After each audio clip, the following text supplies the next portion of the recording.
இந்த 9 காயின் அப்பா வந்து ஒருத்தர் கொடுத்துருக்காங்கன்னு கேள்விப்பட்டிருக்கேன். அவங்க பாபா சீரடியில் வந்து வச்சு வழிபாடு பண்ணிட்டு இருக்கிறாங்க.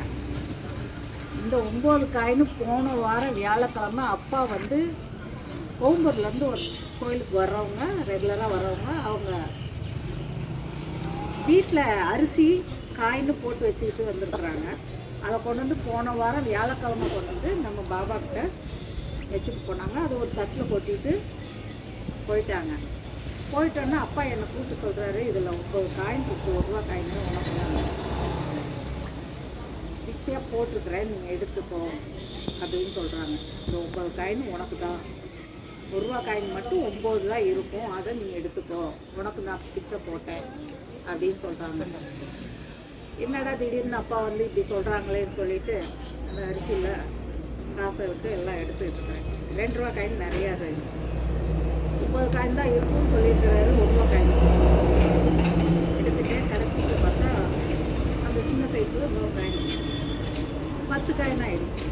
என்னப்பா நீ 9 காயின் தான் இருக்குதுன்னு சொன்னேன், 10 காயின் இருக்குது அப்படின்னு பார்க்குறேன். எல்லா காயினையும் எடுத்து பார்க்கல. அந்த 10வது காயின் வந்து 50 பைசா.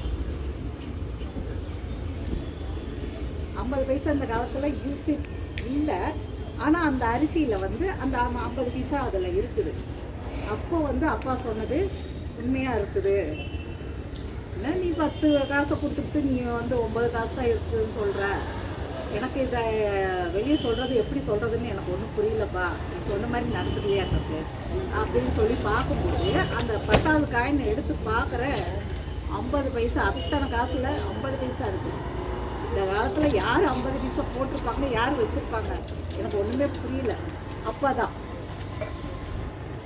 அதனால் இந்த 9 காயினை வந்து அப்பா வந்து போன வாரம் வியாழக்கிழமை என்கிட்ட கொடுத்துட்டு போயிட்டாரு. இந்த வாரம் வியாழக்கிழமை நீ ஃப்ரேம் போட்டு நீ இங்கே சன்னதியில் வச்சுரு. லட்சுமி கடாட்சகம் இந்த கோயிலுக்கு வரப்போகுது. மக்கள் வந்து என்னை வந்து வழிபடுறவங்க எல்லாரும் என்னோட பிள்ளைங்க, அவங்களுக்கு நான் ஒவ்வொரு வீட்லேயும் போய் லட்சுமி கடாட்சகமாக நான் இருக்கிறேன், என்னை வணங்கிட்டு போக சொல்லு அப்படின்னு சொல்லி இந்த காயினை 9 காயினை நம்ம சாய் சொந்தங்கள் அனைவருக்காகவும் இந்த காசு கொடுத்துருக்குறாரு. அது வந்து நம்மளுக்கு பெரிய பொக்கிஷம் நமக்கு கிடச்சிருக்குதுன்னு நம்ம எல்லாரும் சந்தோஷப்படணும். எல்லாரும் அப்பாவை தொட்டு வணங்கி அப்பா இந்த இடத்துல உண்மையாக இருக்கிறாங்க. ஒவ்வொரு செகண்ட் இந்த 2-3 நாளாக எல்லாம் பயங்கரமான ஒரு மிராக்கள் பண்ணிக்கிட்டே இருக்கிறாரு.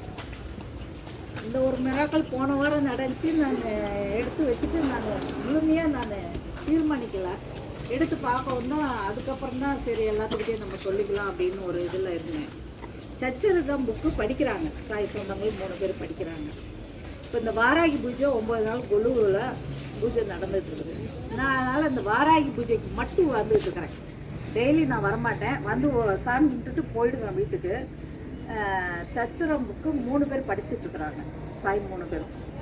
சரி நேற்றுக்கு வாராகி பூஜையும் இருக்குது, அதுலேயும் கலந்துக்கிட்டேன்ட்டு சச்சரம் புக்கு 3 புக்கு வாங்கி வீட்டில் வச்சுருக்கேன். யாராவது இல்லை நான் படிக்கணும்னு கேட்டாங்கன்னா அவங்களுக்கு கொடுக்கலாம்னு சொல்லி 3 புக்கு அப்படியே ஓப்பன் பண்ணாதே மேலே வச்சுருக்கிறேன், ஸ்டாண்டில் வச்சுருக்கிறேன் அப்பா கிட்ட. அதை நான் நேற்றுக்கு எடுத்துக்கிட்டு வரேன் இங்கே கோயிலுக்கு. எடுத்துகிட்டு வந்துட்டு நேற்றுக்கு அத்தியாயம் படிக்கிறாங்க, 16, 17 அத்தியாயம் படிக்கிறாங்க. அந்த அத்தியாயத்தை எடுத்து படிச்சுட்ருக்கிறேன். அந்த அத்தியாயத்தில் வந்து நேற்றுக்கு என்ன மிராக்கள் நடந்துச்சோ அதே இது அந்த என்னோடய வாழ்க்கையில் அன்றைக்கி நேற்றுக்கு அந்த சார்ஜ் புக்கில் ஓப்பன் பண்ணுறேன். 2 10 ரூபா நோட்டு புக்கே எடுக்கலை. நேற்றுக்கு தான் அந்த புக்கை எடுத்துக்கிட்டு வர்றேன். அதுக்குள்ளே பார்த்தீங்கன்னா 2 10 ரூபா நோட்டு இருக்குது. அந்த 17வது அத்தியாயத்தில் அந்த சச்சரிதம் படிச்சுட்டு இருக்கிற இப்படி எல்லாரும் இருக்கையில பாபா வந்து 5 ரூபா யாராச்சும் இருந்தால் கொடுங்கன்னு சொல்லி பிச்சையாக கேட்குறாரு. ஆனால் ஒரு செல்வந்தர் வந்து பணத்தை வச்சுட்டு எடுக்க மனசு இல்லை, ஏன் கொடுப்பானே 5 ரூபான்னு சொல்லி இருந்துட்டாரு. உடனே எல்லா பூஜை எல்லாம் முடிஞ்ச பிற்பாடு பாபா கூப்பிட்டு பணத்தை எடு, உங்கள்கிட்ட வந்து 250 ரூபா இருக்குது எடுன்னு சொல்கிறாரு. உடனே அவர் எடுக்கையில் எல்லாமே 10 ரூபா காய், அந்த தாள் கொடுத்தது பூரா 10 ரூபா நோட்டு அப்படின்னு சொல்லி அந்த அச்சத்தில் நாங்கள் படித்தோம். அதே போல் இவங்க புது புக்கு எதுவுமே இல்லை, அதில் வந்து அதே 10 ரூபா 20 ரூபா 20 நோட்டு 10 ரூபா நோட்டு அதுக்குள்ளே இருக்குது.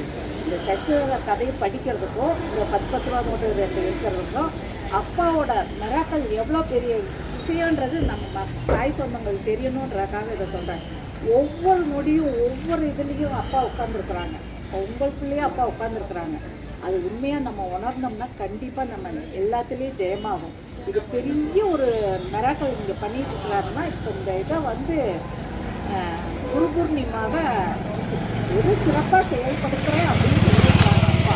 நான் அந்த இடத்துல வருவேன், நான் யாகத்தில் இருப்பேன், எல்லாரும் பார்ப்பாங்க. எல்லார் மக்கள் சாய் சொந்தங்கள்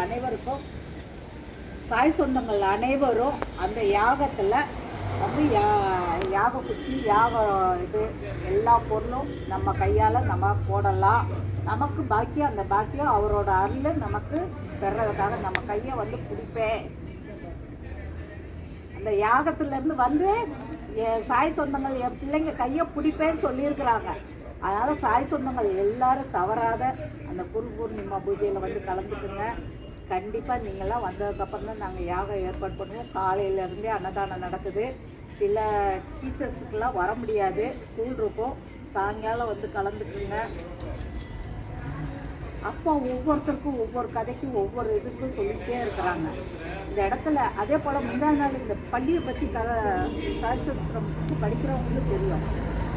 அத்தியாயம் 15 படித்து பாருங்கள், இந்த பள்ளி கதை எப்படின்னு சொல்லிட்டு அவர் எப்படி அந்த பள்ளிக்காக இது பண்ணுறாரு அப்படின்னு, அந்த சட்டம் எதுக்காக கொடுக்குது அப்படின்றதையும் அந்த இதில் வந்திருக்குது. அத்தியாயத்தில் 15 அத்தியாயம் படித்து பாருங்கள் இந்த பள்ளி கதை.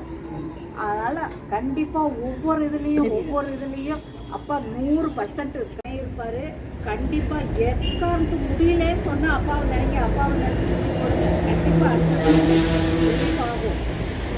ஒவ்வொரு கட்டத்துலேயும் அப்பா இருக்கிறாங்க. அப்பா நீ தான்